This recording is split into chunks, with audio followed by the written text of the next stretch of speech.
Hey there, Segudo golfers. Tom Segudo here. Today we're diving deep into an episode about Ben Hogan and the weight forward backswing. Why this is such a crucial piece to understand, why one of the best ball strikers of all time did weight forward in his backswing, and how you can use this same technique to virtually cheat your downswing and make your swing a ton more powerful and consistent. So the first thing to look at is why weight forward is important. What is weight forward? Weight forward means keeping your weight on the front leg, the left leg if you're a right-hand player, throughout the entire backswing, and then keeping it there throughout the downswing. The reason why this is essential is it helps you have one consistent contact point versus someone who shifts their weight would have a roaming contact point. So that's a variable in your swing that you'll have to end up using. Timing, you have to rely on more tempo. Golfers who don't shift their weight keep themselves centered throughout the swing, keeping the contact point the same spot every time, regardless of wedges, irons, driver. Another reason why we do weight forward is it helps you get more shoulder turn. Placing the weight on the front leg encourages the hips to turn more. When the hips turn more, your shoulders turn more, and your swing overall takes on this effortless feeling character. So a lot less work, but tons more speed. So when we analyze Ben Hogan's swing, we're going to look at first the rear view. It's easiest to see where the weight's going from the rear view. I've drawn a line down the middle of his spine, and it's a fixed point, so it represents where the baseline is as we measure his weight throughout the golf swing. If you look at the frame on the far left, you'll see that it just goes straight down his spine through the middle of his tailbone. The frame on the far right is the top of backswing position. So as he goes throughout his backswing, what you begin to see is a shift of the tailbone more towards a target. And this in turn means that his body weight is moving forward to the top of backswing. If he was to shift his weight off the ball, meaning shift into the right side, you would see his tailbone move away from the target. This is something that great ball strikers don't do. Great ball strikers keep their tailbone moving towards a target from the start of the backswing to top of backswing into the downswing until they turn their hips. Whereas you'll see amateur golfers have this trend of moving the tailbone more away from the target. The result is inconsistent contact and no speed. One of the big differentiators between a great ball striker and a poor ball striker is how their tailbone moves. If you find your tailbone moving towards the target and staying towards the target, I can pretty much guess that you're a great ball striker. So when we look at Hogan here, the green line represents the change in his tailbone movement from setup to top of backswing. By the time he reaches the top on the far right there, look at just how far that tailbone's moved towards the target. That's a considerable amount. The tailbone for a professional golfer will move 5 to 7 inches forward throughout the golf swing. When your tailbone moves that far forward, there is no way you can have weight on the trail leg. A golfer might feel pressure on the trail foot, but their body weight cannot be on the trail side due to where that tailbone has moved. I've overlaid those green lines, turned them into red lines, and you can see through them, so you can see I am tracking the tailbone. I'm not merely just drawing lines on a screen and guessing.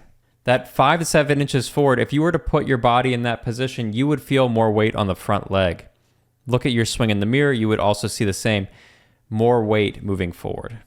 Comparing the setup to top of backswing positions, this tells us a lot. You see just how far that tailbone has moved forward.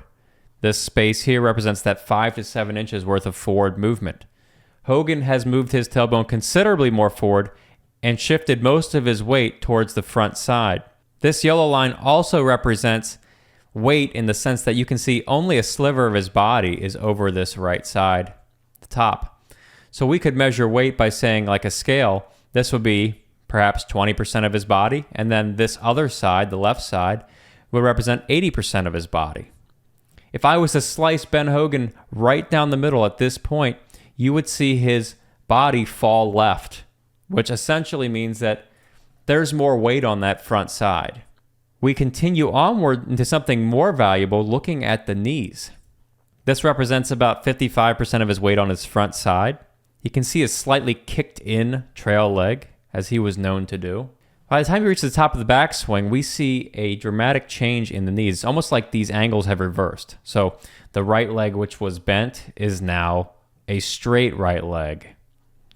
The left leg that was straight is now bent down and towards the ground. So the knees are moving down. The lead knee moves down, the trail knee moves up. The lead hip is moving down, the trail hip moving up. So you have this tilted angle of the hips and knees down towards the ground. When the knees are in a lean like this, along with the hips, you can't have more body weight on the trail side. It's just not possible. If you think about it like a building, you'll see the body tilting and leaning, the knees leaning that way. There's more weight on this front leg right here, just in that lean. If we were measuring the weight of the knees alone, we could estimate tons more weight on that front side just based on the lean. What's holding the brunt of Ben's body is this front knee being bent down. And you'd see that if you were looking at your swing and you watch your knees. I just did an episode on this recently. Follow your kneecaps. They'll tell you where the weight is. Where the knee moves down, that's where the weight is. Where the knee moves up, that's where the weight's leaving. So think of your knees like a scale. We got start, setup, and then we start going all the way to the top of backswing, that front knee going down, trail knee going up, front knee going down, trail knee going up, and then boom, we're at the top of the backswing. So it tells you where that weight's going. Because as the hips turn, those hips are swiveling, the hip turn moves the knees down. The hips turning on that tilted angle is what's giving us this look right here. So Ben stays over that front side, keeps his weight forward, and that causes the knees and hips to be operating on a tilted angle. When we compare this with setup, you see how the hips and knees are horizontal, and then by the top of backswing, we see the tilt of the knees and the hips. So the weight has to be moving forward. Moving onward, you can see I'm taking a picture of Ben at the top of backswing, colored it lovely red, and at setup we have his vertical spine. When I superimpose the two, you'll see just how forward those hips have moved outside of Ben's original starting point. So there's where the lead hip is. This is where his top of backswing is. And then this circle right here represents his starting position. So that hip moving forward 5 to 7 inches to the top of backswing is considerable compared to his setup position.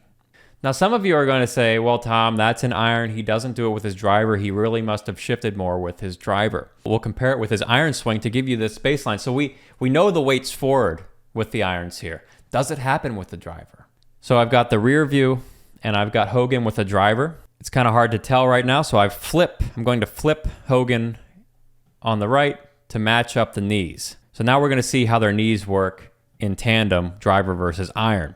And just analyzing the two setups, you can see it's nearly identical. We have the kicked in trail leg. Right here is that kicked in trail leg flipped. And then here is the front side. And there's the front side flipped. It's nearly identical. And taking out the images, that's what we have. Something I want to add about Ben Hogan's swing at setup, you notice with driver here on the left, he sets up with a little bit more weight on his trail leg. This is shown by a greater angle between the right knee here than you see here with the iron. So less of an angle here, there's a greater angle here. So he's absorbing more weight in that trail leg at setup. One reason why Ben would have done that, he hooked the ball. And so one of the ways you can reduce the amount of hook, reduce the amount of in-to-out swing path is you place more weight on the trail side at setup. So you're hitting with 60-40, that will help you hit a little bit more across the ball or reduce the in-to-out path. Hogan did not hit across the ball. He swung into out, but he's probably doing this to lessen the amount of hook. You can also see this with his hands being back and the shaft leaning back. This is more of a fade type of setup we're seeing with his driver. A close examination of their knees. The blue represents the flipped iron Hogan, and the yellow represents the driver of Hogan. Overlaying the two, you can see the difference between them. It's subtle. The greater angle on the left and the yellow just means he has a little bit more weight on his trail side at setup. And then we can observe the angles of the knees and predict where that weight is. You see just a slightly more lean away from the target with those knees, meaning more weight on the trail side in this area versus with the iron, he's more over the ball. And comparing the two, showing you that weight difference between driver and iron. Now let's just jump to the top of backswing. This is where things get This is where things get really good and toasty. Do you see the pattern here of the hips and the knees moving towards the target? Going to flip Hogan on the right with the iron, and we can compare. So look at how their trail leg, well, look at how his trail leg has straightened. Look at how the lead knee has moved down, both with driver and iron. And continuing to observe the movement of these knees. Look at how there's tilt in those knees towards the target, not away. So this knee lean showing us approximately where that weight is going. It's going forward. At top backswing, it is a lot forward. Taking the images out of it, check out the knees. Look at those knees again. Iron on the right, driver on the left. He has more weight forward with the iron than he does with the driver, and that is a setup difference, as Hogan had a little bit more weight on the trail side at setup with his driver to encourage that fade. So we're seeing weight going forward anyway with both of these clubs. It just happens to be slightly less with the driver, so he doesn't hit a hook. He's curbing that draw. Overlaying the two, driver and iron, wider stance with driver. So that's why you're seeing the blue inside of the green. And then another thing we're going to see here is the straight trail legs right in there. Both those trail legs being straight tells you how much hip turn he's getting. For your hips to turn a ton, you have to put the weight forward. If he was keeping the weight back, you would see the trail knee break down and start bending and remaining too flexed. We'll be getting to this a little bit later on, so you can see with that driver again. Observing the position of his hips, we're going to look at the center of the hips, not necessarily the tailbone from the front. So if I look at the center of the hips, that would represent the yellow line. The green line represents where his hips are traveling throughout the swing. With Ben's weight being a little bit back at setup, we're going to see a slight shift of his center away from the target in the beginning. But by the time he reaches the top of backswing, he's changing direction, so the weight is continuing more forward. This is commonly referred to as recentering. Some people like to study Rory McIlroy in this respect, how Rory sets up very much like Ben. He's got the weight probably 60-40 on his trail leg. When you set up with the weight on the trail side like that, it can help you hit the ball higher with that power fade style ball flight. But what we'll see with Rory, we would see the same thing is what Ben's doing right here. Rory ends up recentering at the top of his backswing, doing exactly what Ben is doing. You would see the same action for all great ball strikers. Observing Hogan's knee action, we can see at setup, the knees are 50-50. Then we have the kicked in trail leg, so adding that in. This has a straight line from the foot all the way up to my left hip. And you see that slightly kicked in angle of the trail leg. By the time he reaches top of backswing, you see the tailbone moving towards the target, a change in this knee flex to the point where now the trail leg and knee all the way down through the hip, through the foot is straight.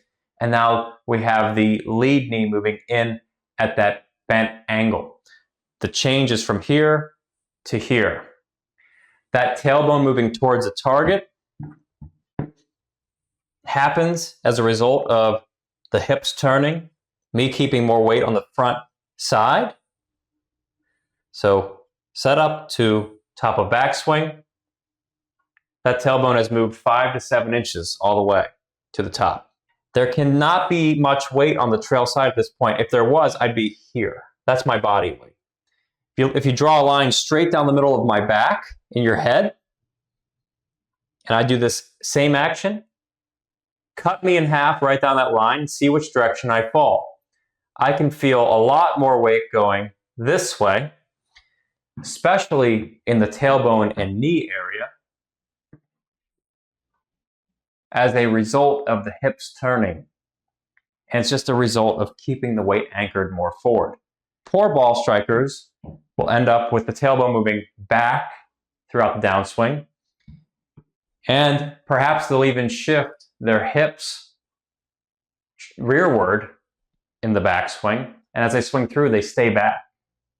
So you see a tailbone that moves like this. Tailbone moving back, staying back. It's a recipe for a steep downswing. Keeping the weight forward is a recipe for a shallow downswing. So keeping that weight anchored forward, what this does, it forces me to swing more out to the ball. As the weight moves back, watch what happens to the shaft. Watch what happens to the hips. Hips move back, shaft steepens. This is a huge concept. Weight forward, hitting out, weight moving back, shaft steepens, club moves down, and I'm chunking behind it, throwing my clubs in the lake. Observing the knee action of Hogan with the driver from setup to top of backswing. Watch the gradual change in this right knee and how it straightens over time. That tells you the hips are moving more forward. It tells you the knees are changing their angle. The weight is continuing to move forward. His weight cannot be shifting back if that knee is straightening. It's not possible for you to turn your hips and knees like that with the weight shifting rearward. It can only happen if the weight shifts forward. Observing setup and top of backswing, look at the change in knee flex. Now, why is nobody talking about this obvious element of Hogan's swing? It's just something so powerful. If you were to get this into your swing today, you would no longer see ghosts of golf swing past. You would end up drawing the ball. You'd hit ball first, take a divot consistently. You'd have tons more power because you're accessing the hips and shoulders and getting more power out of those sources. So we look at that front knee kicking down. It's the reversal again. It's the reversal of these knees. Bent trail leg becomes bent lead leg. Straight lead leg becomes straight trail leg. We can also look at weight forward and how his shoulders and hips, those centers, move throughout the swing. So for consistent contact, we work on keeping the shoulder center over the ball, fixed. If you move your shoulder center off the ball, your contact point moves in either direction. So Ben is going to focus on keeping his shoulder center intact, but let's observe the hips. I'm drawing a blue circle around his shoulders to represent the circle that the shoulders will travel on. So it's just easier for you to visualize that. We're also going to look at the hips throughout the backswing. So as he begins turning his shoulders, you'll see the center of the hips. Imagine a dot in the middle of that oval begins to change. So while those hips turn, the center moves forward to the point where at the top of backswing, look at the difference here. Can you spot the weight being more forward? Do you see how the spine gives this a little bit more lean towards the target with the hips? The hips have moved forward to create a slight spine tilt away. It's a little bit greater than where he was at setup. So at setup, the spine is more vertical, and at top backswing, it's just slightly tilted more away from the target as the hips move more forward. Taking the blue shoulder circle out of it so you can see this a little bit easier, that should be fairly evident to you where the hips have moved. Forward hip movement means weight moving forward. No golfer on a professional level shifts the hips back because they can't play great golf doing that. If they move their hips back, they're going to end up being a slicer, they're going to hit behind the ball, and just overall have an inconsistent ball striking pattern, a steeper downswing.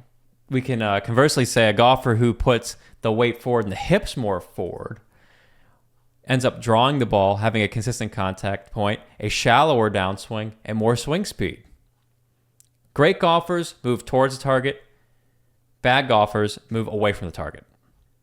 The surest way to being great at golf is to understand what direction you're moving in, why you're moving in that direction, and then start going in the correct direction. So if you find that you're moving back, you find it out today, and you say, "Oh, dang it, Tom, I'm moving away from the target."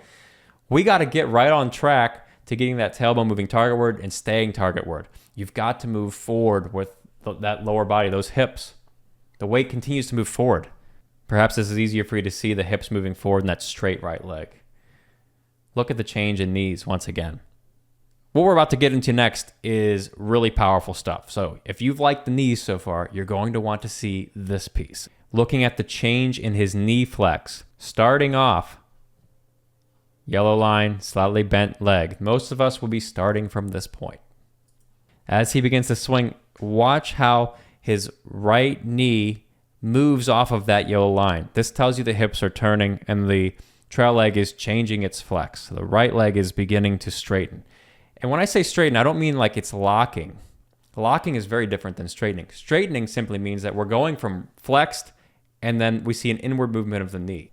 Look at the space that is created. By the time he reaches the top of backswing, the kneecap has moved several inches, indicating just how much his hips have turned. His hips have turned 45 degrees. This is one of those things where what Hogan said in his book, he's not doing. He talks about bracing against a flexed trail leg and keeping it locked in place. And what we see here is 45 degrees worth of hip turn and a trail leg that's straightening, not remaining braced. A lot of golfers fell into this trap of keeping their trail leg flexed, and they end up slicing the ball because they can't get any hip turn. It restricts their shoulder turn. We can compare setup and top of backswing just based on this alone, a dramatic change in knee flex.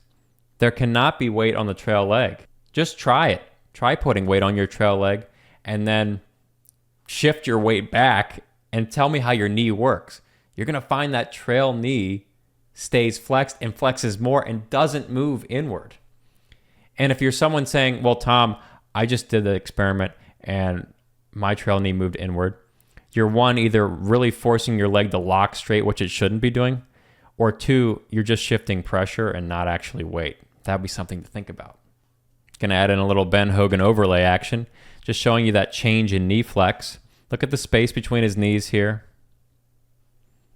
That space evident of a hip turn up here. And that change in knee flex, that right leg straightening compared to where that kneecap is here. The kneecap is now over here. So what we have with Ben Hogan's swing, we can see clearly that the weight continues to move more forward throughout the backswing. Now we're going to examine why he was able to cheat the golf swing doing this awesome technique. And the better you can do this, the more you can cheat it. Now we're going to talk about a really important concept, which is how Hogan was able to cheat the golf swing. And he talks about this briefly in what he thinks is the most important part of the golf swing. You see this video of Hogan, he grabs this club, and he's got this connection. He's talking about the movement of the lower body in the downswing. He's talking about turning the hips, firing those hips, keeping the arms connected like this. He's just pumping that club back and forth. Now, one of the reasons why he thinks about simply rotating on the way down is because he's taking care of all the downswing lateral movement in the backswing. He's preset the downswing with his backswing. What I mean by that is some golfers will go back and then thrust their hips to start down. In Hogan's sense, he went forward and now all he has to do is fire his shoulders through the ball and his hips. This is way more economical and easier because you no longer have to think about thrusting towards a target.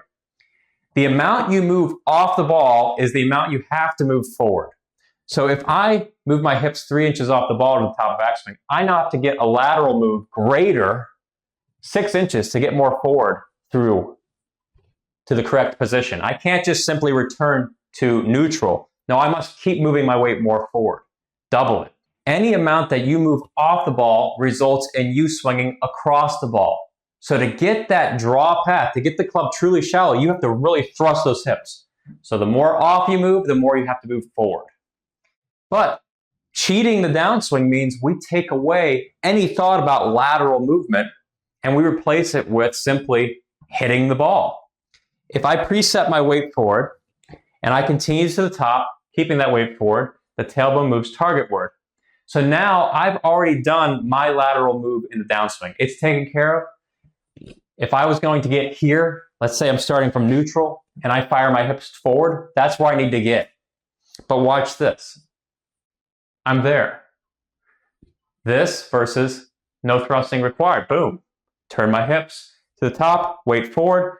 Now all I do is think about turning those shoulders aggressively through. Now in Hogan's sense, he's thinking turning the hips. They both are meaning the same thing in action-wise. I wouldn't go about feeling the hips turn. I would go about feeling the shoulders turn to pull the hips around. But giving you the idea of why Hogan would think keep these arms connected and fire the hips, it's because he's already here and he's going to turn hard. I do the same. I think the same thing. I just think shoulders. Weight forward, turn the shoulders hard. There's a ton of speed that just happened there. A flick of speed. and it's not a lot of effort. There is lateral movement and there's a turn of downswing. But a lot of golfers get confused in when to do lateral, when to turn. Do I turn first? Do I do lateral? How does it all work? What's the sequencing?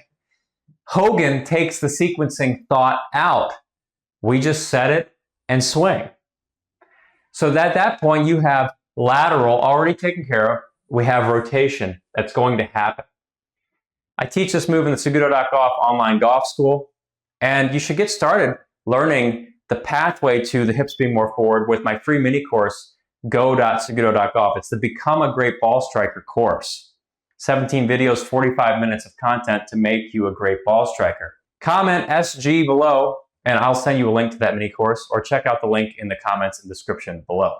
So when we look at Hogan's swing and how Hogan simplified movement beyond belief, we have to observe weight forward first. Weight forward is the key to the entire golf swing. It is the key to simplifying the swing. It is the key to creating more speed effortlessly, the key to body-friendly swing, and it's cheating the downswing in the sense that we anchor it, we swing the shoulders through, and that automatically takes care of your lateral movement. Keeping the front leg anchored as a post and allowing everything to operate around it. So this post means everything turns around it. It's the essence of weight forward in your swing. So as I turn, I feel my right leg straightening all the way to the top. I feel that change of knee flex all the way to the top. It happens gradually. It's not locking the knee straight. It's not sitting into the knee, flexing it. It's that post, that front post, opening a door around the front post. Continue to the top. There's a straightening of the trail leg. There's my 45 degrees of hip turn. You can see a lot of Hogan-esque positions just happening here as a result of weight forward. As I start down, I fire my shoulders. The shaft stays shallow. Continue firing my shoulders towards the target. Watch the hips turn in response. Boom, I'm fully killing that ball. Everything's gone through impact at a high rate of speed. What we've covered today is the power of utilizing Ben Hogan's weight forward backswing. How that weight forward backswing presets a powerful downswing and eliminates tons of swing thoughts. It allows you to swing faster, preserve the same contact point for crispy shots time and time again. It allows your body to work naturally, as if it was in a hot tub, free-flowing. It's a very body-friendly mechanism. The power of weight forward cannot be overstated. It is the lifeblood of the golf swing, and that's why professional golfers throughout history have all demonstrated this key point. Ben Hogan being the first one we're going to talk about, and I'll be covering this more in future episodes. Go out there, place weight on the front side, set the post, keep the post, shred the ball.